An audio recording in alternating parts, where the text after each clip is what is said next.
Karena RK nggak bisa kemudian melontarkan gaya bercanda politik ya, misalnya itu sama dengan di Jakarta, dengan di Bandung atau di Jawa Barat. Saya paham. Assalamualaikum warahmatullahi wabarakatuh. Kembali bersama saya Naura di podcast Secret Story, di mana hari ini kita akan membahas terkait peluang Ridwan Kamil atau RK di Pilkada Jakarta tahun ini. Dan di sini saya sudah bersama narasumber kita. Hari ini sudah ada Prof. Muradi yang bergabung dengan kita hari ini via Zoom dari Bandung langsung ya Prof ya. Assalamualaikum Prof. Selamat siang. Waalaikumsalam warahmatullahi wabarakatuh. Naura, apa kabar? Sehat selalu. Ya, sehat selalu ya Prof. Terima kasih sudah mau ngobrol-ngobrol bersama saya siang ini. Jadi gini Prof, seperti yang kita udah ketahui ya, beberapa hari yang lalu kan sudah dilakukannya pendaftaran calon gubernur dan wakil gubernur di seluruh wilayah Indonesia termasuk Jakarta ya. Beberapa calon untuk Pilkada Jakarta itu ada RK dan Suswono, Pramono Anung, Rano Karno, Dharma Pongrakun, dan Kunwardana. Nah, pasca pendaftaran Cagup dan Cawagup di Jakarta ini menurut Prof. Muradi seperti apa situasinya sekarang?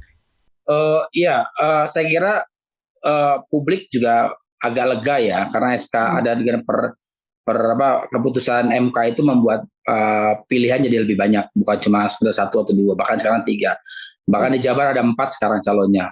Prediksi kemarin bahkan hanya lawan kota kosong, tapi paling tidak di Jakarta kita punya pilihan. Ada Mas Pram dengan Bang Rano, kemudian Kang Emil dengan Pak Sus, dan kemudian Pak Dharma dengan Pak Kun ya. Tiga-tiganya saya kenal baik loh ya. Saya kenal baik kan. Banyak dari mereka, terutama RK. Kalau RK kan lebih banyak di Bandung sejak wali kota, kemudian gubernur. Sementara kalau Rano sama Mas Pram itu saya beberapa kali diundang rakernis partai ya. Jadi memang relatif kemudian kenal baik. Nah, sementara kalau Pak Dharma itu saya kenal beliau sejak AKBP. Sekarang sudah Komjen dan saya kira pensiun karena maju sebagai calon gubernur. Jadi ketiga-tiganya saya kira mumpuni baik, hanya memang nanti publik Jakarta yang akan menilai apakah yang terbaik buat Jakarta seperti apa, begitu Mbak Naura. Oke Pak, nah kalau itu kan tadi kan untuk di Jakarta ya Pak. Kalau misalkan untuk di Bandung sendiri bagaimana Pak situasi sekarang menjelang pilkada ini? Bandung juga calonnya ada 4 ya, ada 4, dan kemudian relatif di Bandung orang kemudian punya basis pemilih sendiri ya. Saya kira ada Kang Farhan, kemudian juga ada misalnya ada beberapa nama yang kemudian juga muncul, misalnya ada Kang Haru, juga ada calon lain, misalnya ada dari Golkar itu kemudian berpasangan dengan teman-teman PSI. Tapi poin pentingnya sebenarnya Kota Bandung cenderung kemudian sudah punya ceruk pemilih ya. Jadi relatif kemudian nggak sedinamis di Jakarta. Jadi kalau misalnya katakanlah di Bandung, kalau misalnya hasil survei, maka yang punya potensi besar hari ini ya itu adalah misalnya Kang Farhan. Sementara kalau di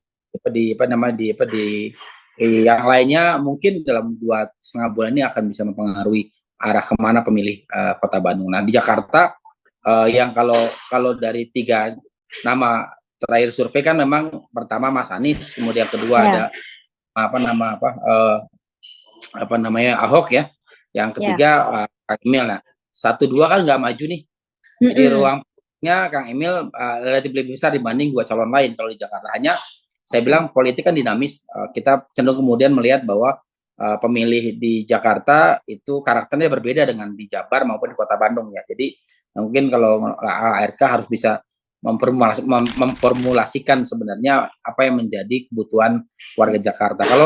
Kalau normatif saja saya kira warga Jakarta, terutama Jakarta ya, itu relatif agak lebih dinamis dan lebih kritis dibanding di Kota Bandung maupun di Jawa Barat. Jadi kalau di Jabar misalnya Kang Emil punya program, ada pembangunan taman, kemudian ruang rekreasi, ruang kreatif dan sebagainya. Mungkin di Jakarta jauh lebih dari itu. Nah, itu yang saya kira perlu penggalian betul oleh tim sesnya supaya kemudian tidak menyamaratakan antara Kota Bandung dengan Kota Jakarta.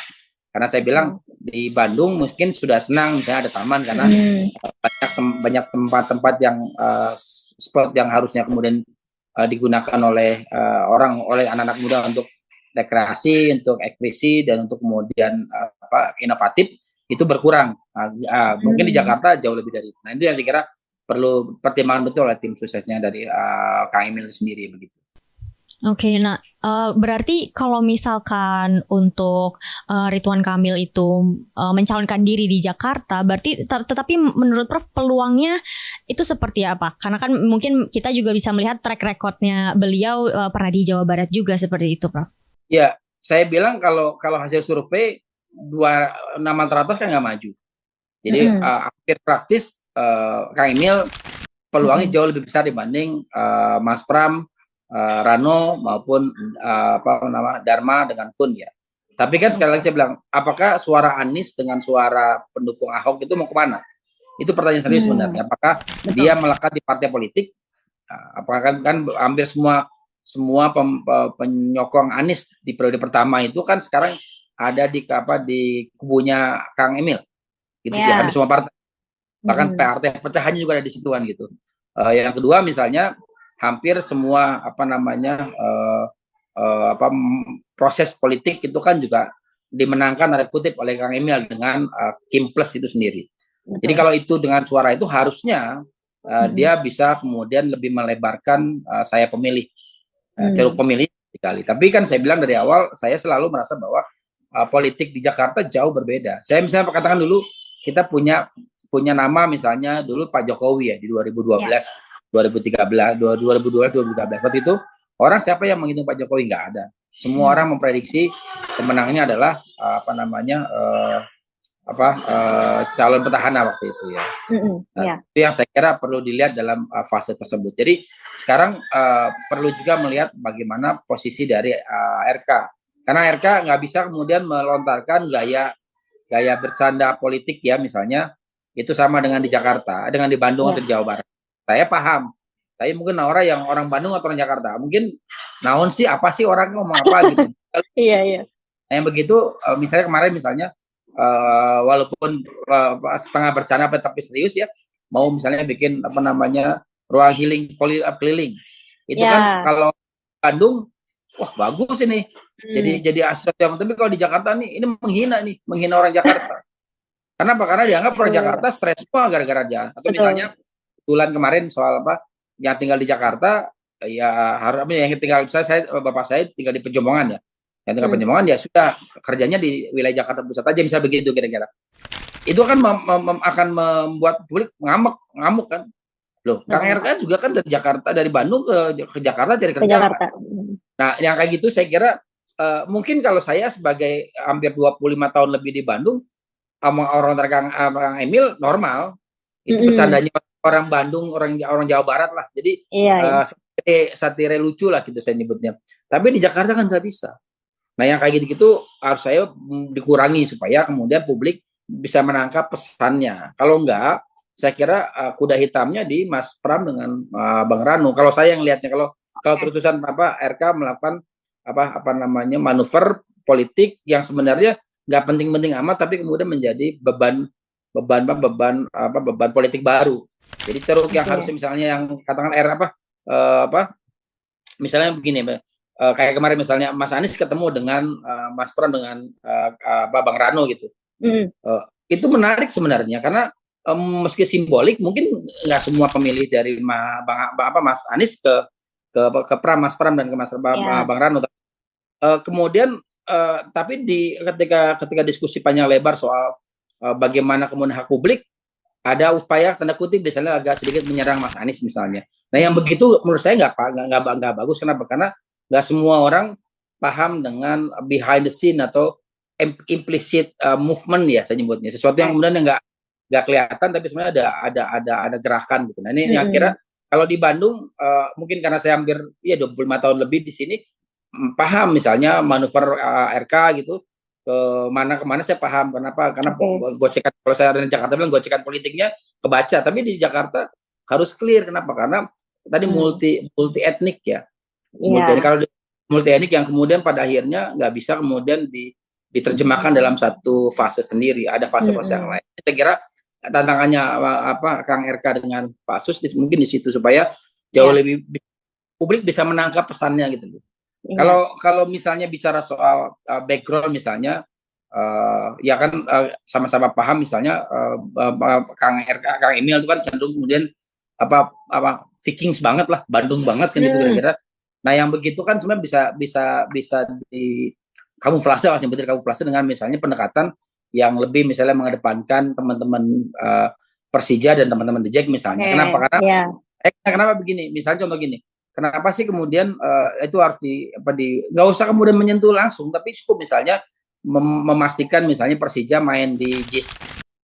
Itu kan salah satu yang saya kira, walaupun saya bilang di awal bahwa Persija dengan Pemprov itu sudah nggak ada hubungannya, sama dengan Persib dengan Pemkot di Kota Bandung nggak ada hubungannya, karena masing-masing sudah profesional. Tapi dengan begitu itu membuat publik akhirnya, oh ini orang serius gitu. Jadi nggak perlu lagi kemudian mengedepankan antara The Jack dengan Viking, walaupun hari ini sih udah baik saja karena bagian dari proses ya saya kira. Tapi secara prinsipil perlu juga kemudian di digging up betul misalnya sebenarnya kepentingan publik itu apa sih? Terutama misalnya kalau di Jakarta kan kelas menengahnya, kalau dalam bahasa anak Jakarta kelas menengah ngehe ya, Mbak Nora yang kelas yang rewel gitu loh. Yang memang lebih banyak kelas menengah bukan karena materi tapi karena memang pendidikan kan begitu. Jadi rewelnya luar biasa. Apalagi misalnya Kang Emil nggak bisa menangkap itu, akan jadi bumerang buat beliau sendiri gitu. Oke. Ya karena mungkin seperti yang tadi Prof juga bilang, karena tidak bisa disamaratakan pada saat di Jawa Barat ya, karena situasi di Jakarta juga sangat berbeda gitu ya Prof ya. Tapi kemarin kalau nggak salah apakah sempat Ridwan Kamil sempat sudah membuka pertemuan dengan Persija dan Jackmania juga Prof? Apa belum ya? Belum sempat ya?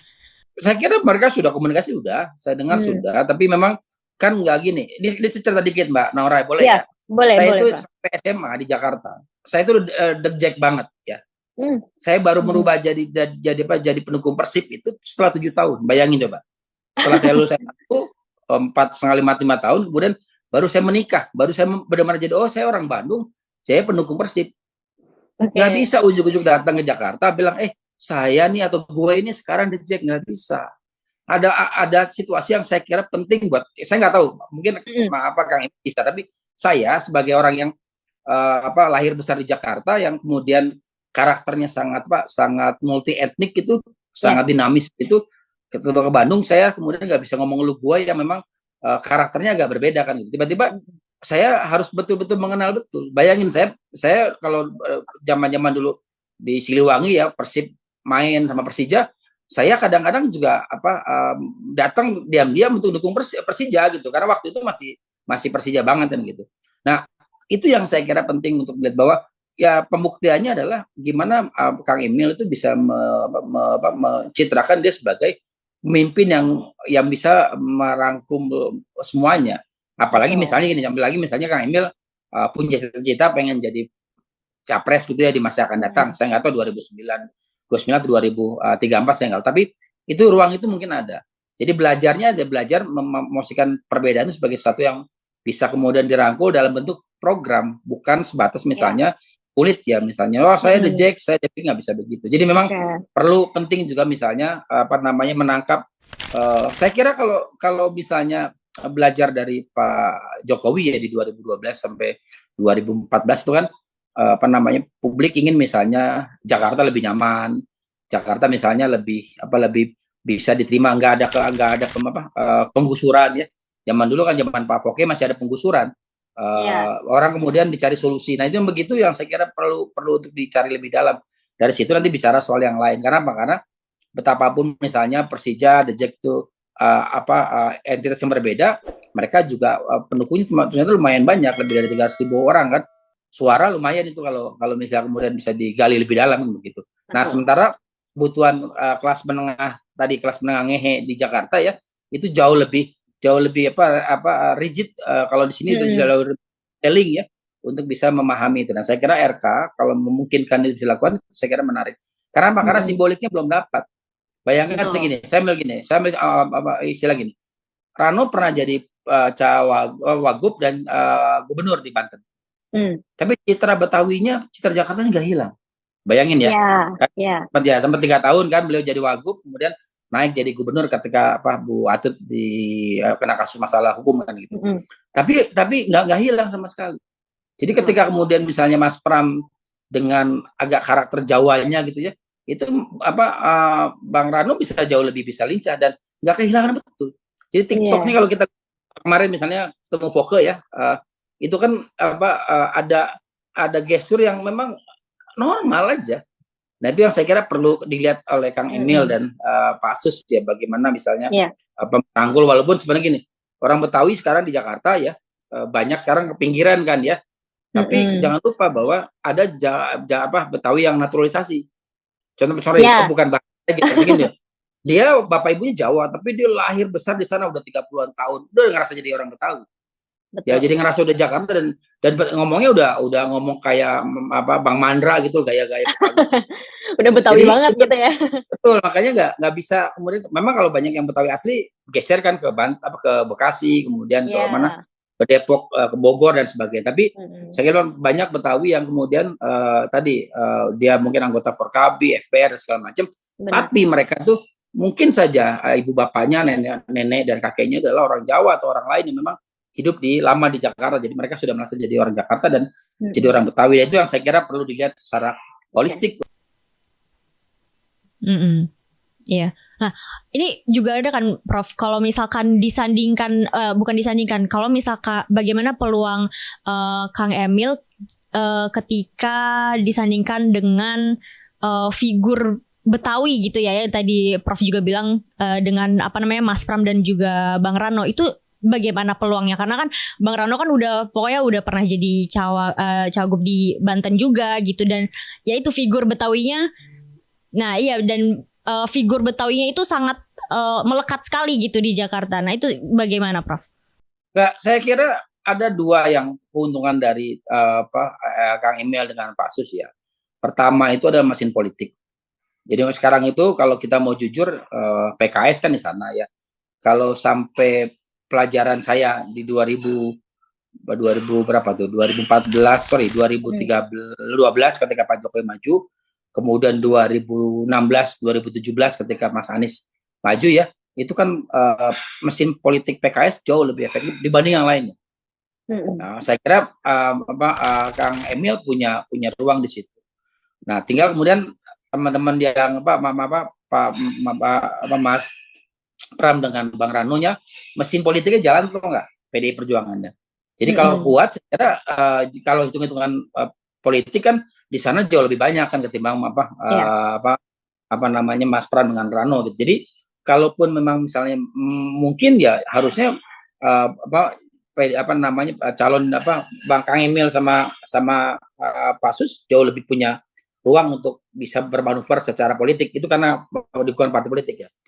Nah yang kedua dia lebih cenderung dekat dengan penguasa. Kenapa? Karena nanti pilkada kan 27 November.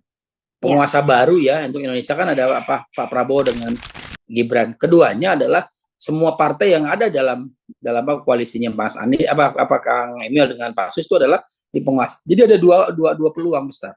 Bisa nggak dimanfaatkan? Kalau bisa, saya kira menarik. Asal kemudian tadi jangan berlaku curang kan gitu.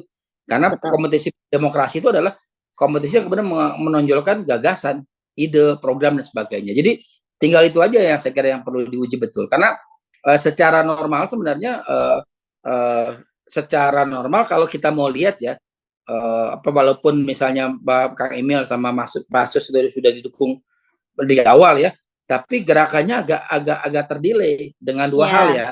Pertama misalnya soal putusan MK, soal pencalonan. Yang kedua soal isu kedaerahan tadi. Karena apa tadi? Misalnya banyak misalnya postingan Pak Kang Emil gitu di banyak tempat di banyak sosial media itu direspon negatif.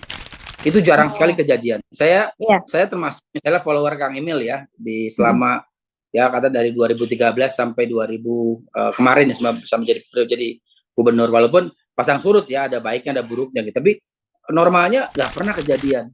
Katakan postingan misalnya beliau posting mungkin nggak nyampe 2-3% negatif, tapi selebihnya positif. Nah kalau kita sekarang ngikutin itu kan ada hal yang kemudian sebenarnya yang salah nih, pola mekanisme pemenangan Kang Emil nih. Nah itu yang saya kira timnya harus mulai mengevaluasi betul. Karena kalau enggak, saya melihatnya justru peluang Mas Pram dengan Bang Rano jauh lebih besar karena mereka bebannya nggak terlalu berat. hanya satu dua partai kan, kedua juga beliau keduanya juga tidak kemudian punya beban harus menang banget, karena ya Ya. wajar kalau kalau menang bonus, kalau kalah ya memang wajar aja ya karena partainya banyak gitu kira-kira. Tapi ya saya kira itu nggak memungkinkan, nggak mungkin apa belum bapak dalam politik kan nggak ada yang nggak mungkin. Dulu Pak Jokowi juga baru masuk Jakarta hanya 2-3%, dia bisa mengalahkan gitu. Tapi memang saya sih merasa bahwa penting buat RK sama Pasus duduk lagi timnya, kemudian mulai merumuskan dari awal apa sih kebutuhannya. Jangan menyentuh situasi politik ataupun isu politik yang kemudian mendowngrade mereka. Nah selama ini saya kira saya nggak tahu apakah Kang Emil ini timnya masih sama seperti di Jabar, di Kota Bandung itu Jabar.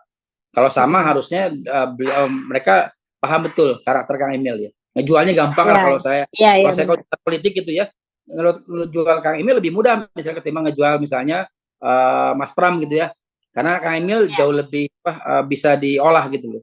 Tapi kan kemudian kalau salah kemasan maka justru yang Mas Pram ini justru lebih menonjol karena lebih genuine, lebih normal, tidak bungkusan yang aneh-aneh begitu.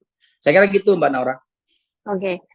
Lalu Prof, boleh nggak nih kita tahu prediksi Prof Muradi kalau misalkan tentang konsentrasi pilkada di Jakarta ini, kira-kira pasangan RK dan Suswono bisa menang atau enggak nih? Karena kan ada juga yang beredar ya, Prof, kalau misalkan RK akan melawan kotak kosong. Ini melihat fenomena ini bagaimana nih Prof? Ya, justru saya agak khawatir kalau lawan kotak kosong. Beliau berdua kalah. Karena sekali lagi Jakarta itu saya mudah-mudahan sih nggak berbeda. Saya meninggalkan Jakarta 25 tahun yang lalu ya. Artinya dari Jakarta, dari Jakarta tinggal di Bandung. Tapi di Jakarta itu karakternya agak unik. Dia bisa mudah berpindah ya. Ketika kemudian urusan soal misalnya mohon maaf ya, urusan soal substansi. Substansi bisa kemudian misalnya soal etnik, agama. Kemudian yang yang ketiga bicara soal misalnya soal perut ya. Ini kan juga itu agak unik. Nah yang kedua juga saya kira penting untuk digarisbawahi warga Jakarta kelas menengahnya lagi rewel nih, lagi repot. Kenapa? Karena misalnya yang paling terimbas dari konteks hari ini ekonomi kita ya itu kan kelas menengah.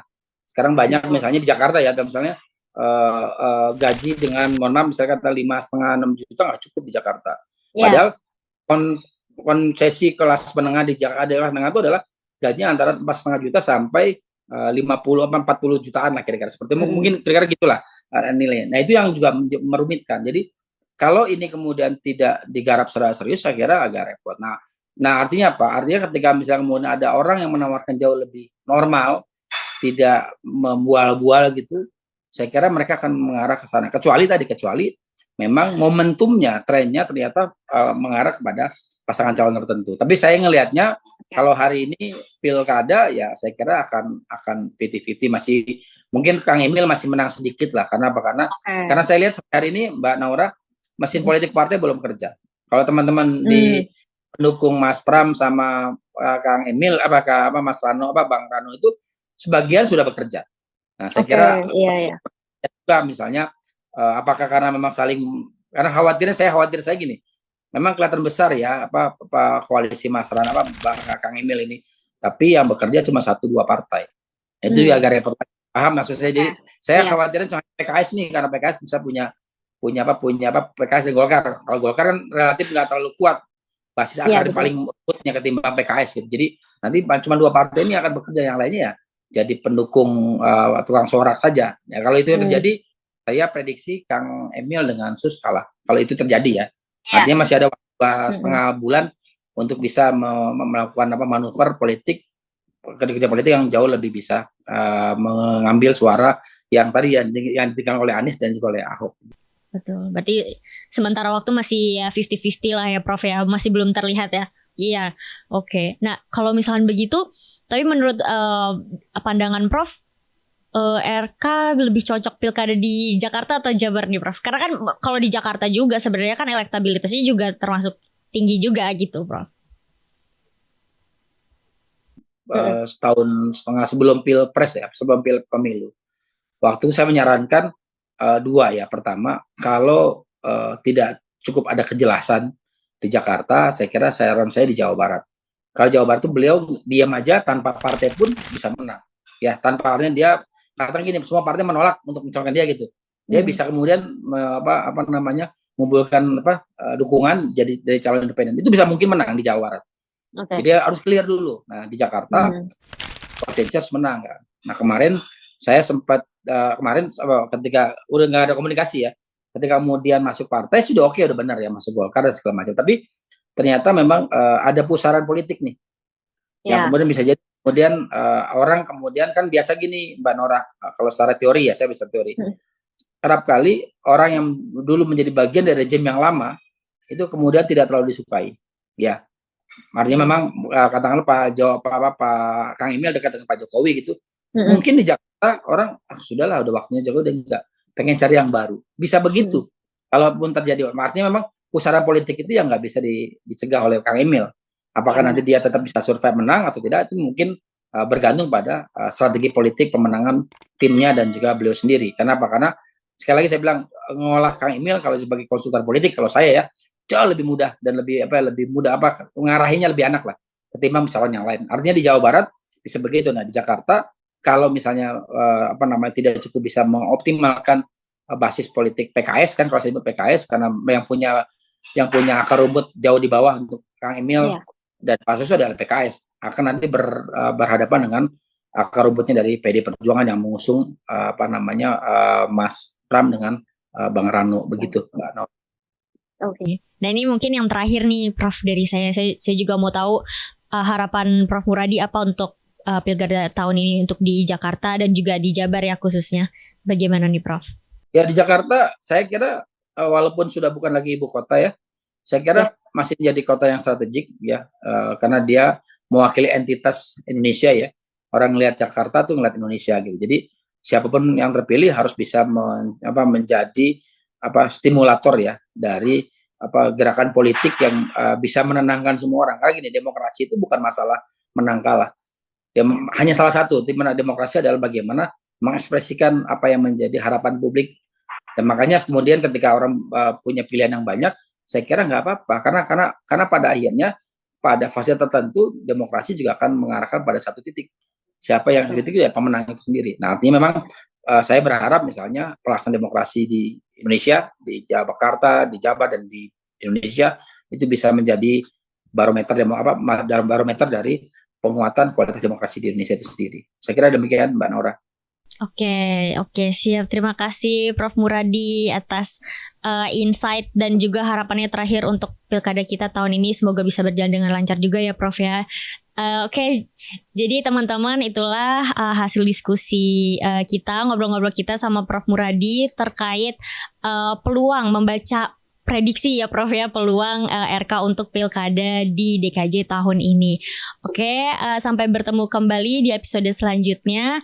Assalamualaikum warahmatullahi wabarakatuh. Prof Muradi. Terima kasih sama-sama. Banyak ya Prof. Ya, selamat ya. Saya izin pamit. Makasih. Maaf ganggu ya Prof ya. Sami-sami, mangga. Ya, nuhun Prof. Sami-sami.